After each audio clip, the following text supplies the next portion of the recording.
Good morning and welcome back to Coffee Break.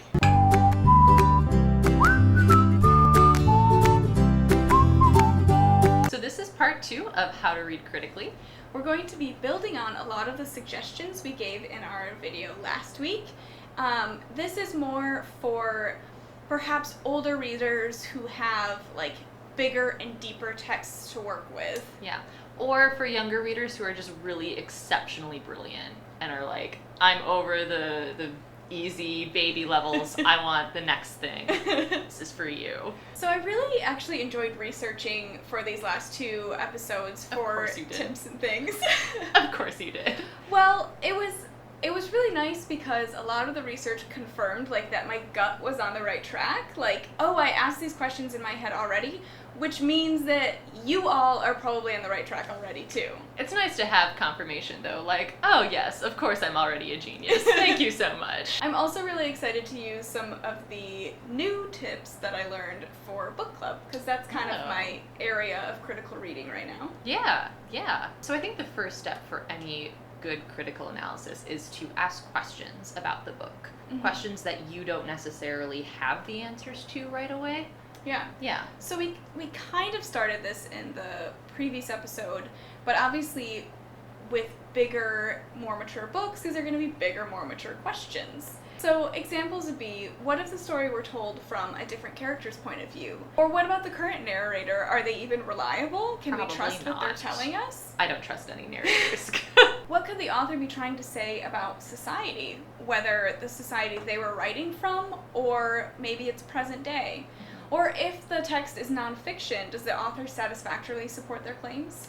Yeah, it's a really good idea to write down questions as you go so you don't forget them. Mm-hmm. And sometimes if you can't really formulate a question about it, it's just like too out there, you don't know what's going on, underline the passage so you know where it is and you can come back to it. Mm-hmm. But it's also a really good idea to write down a bunch of questions right after you've finished reading the book so you can consider it as a whole. Mm-hmm. So yeah, I think it's good to do both, especially like that first read through and everything. There's a lot of times when I'm reading our book club picks, especially ones that are in genres that maybe I haven't read a lot of before, Mm-hmm. that I'll read a sentence that just like, I feel like I'm not getting it and I don't know why. And so I'll underline it or just make note of it somewhere. And then by the end of the book, I actually understand it better because maybe it's actually a theme, or by the end I actually know what they were getting at. So it's things like that that I couldn't actually ask what it was that I didn't know.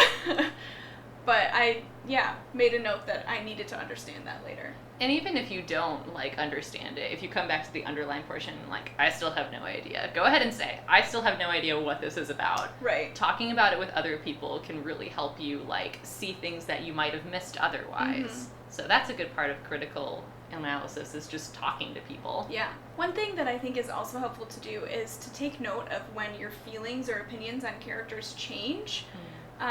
There have been plenty of times where I just like rant to our book club about how I was just on a roller coaster with this character and like loved them at the beginning, and then they just like went off the deep end and I didn't understand. I don't know if I like you anymore. I don't know how to feel about this. But if you make note of when those feelings change, then you can kind of look back at the arc of how things went throughout the story. Mm-hmm. Another thing, looking at the big story arc, is to make note of big plot points and changes, and maybe even writing your own summaries of them. You could either just, write a quick phrase in the margin, if that's all you need, or if you're like struggling to be like, okay, I don't remember everything that happened here, then try to rewrite your own summary, and it'll get more ingrained in your head. Yeah, like I did that when we were reading The Scarlet Letter in high school. It was just like a 1-sentence summary of each chapter. So like, Hester is with child or something. And other things that happen, I don't know. Yeah. And then when you're trying to look back at things, you're not feeling like, okay, where was this? Do I have to read this whole page? Right. Did this person die before or after this person got stabbed? Right. So once you have a good grasp on your own thoughts and feelings and reactions to the story, I think it's a really good idea to do outside research on the book's context. It's just really hard to do a good critical analysis without considering the context of a book. Mm-hmm. I don't do it all the time, but outside research is one of my favorite things. Of course it I think it's mainly for classics or historical fiction. I have such a hard time keeping track of things too. Like, what was the French Revolution about? Yeah. Cake or something. Like, and it's good to look it up and do the research so you're not trying to bring back details from 8th grade history class. Right. And there's so many cultural references, like even, you know, in the way that people insult or compliment each other in the book, or just, you know, just flippant phrases that we say in our own time and completely understand that, of course, we're not going to understand in the 1800s what this little phrase meant. We're not going to understand all the connotations unless you do the research. Right. So it's good to consider the setting of the book, you know, where and when it's taking place.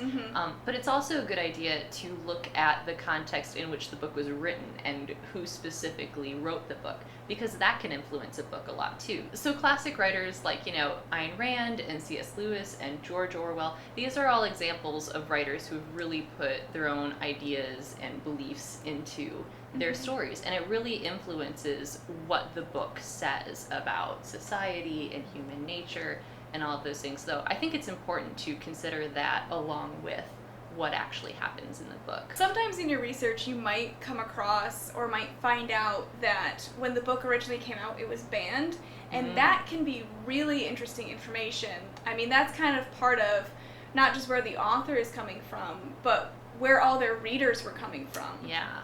Yeah, and why it was banned, what that says about society at the time. So obviously there are lots of different parts to consider when you're analyzing a book, and there's no wrong way to do it, but I think just considering all of these different things is a really good way to make sure you're reading a book as thoroughly as possible. So once again, if you have more tips or suggestions for reading critically, please let us know in the comments. We would love to check them out. Yeah. And thanks again for joining us. We'll see you next week.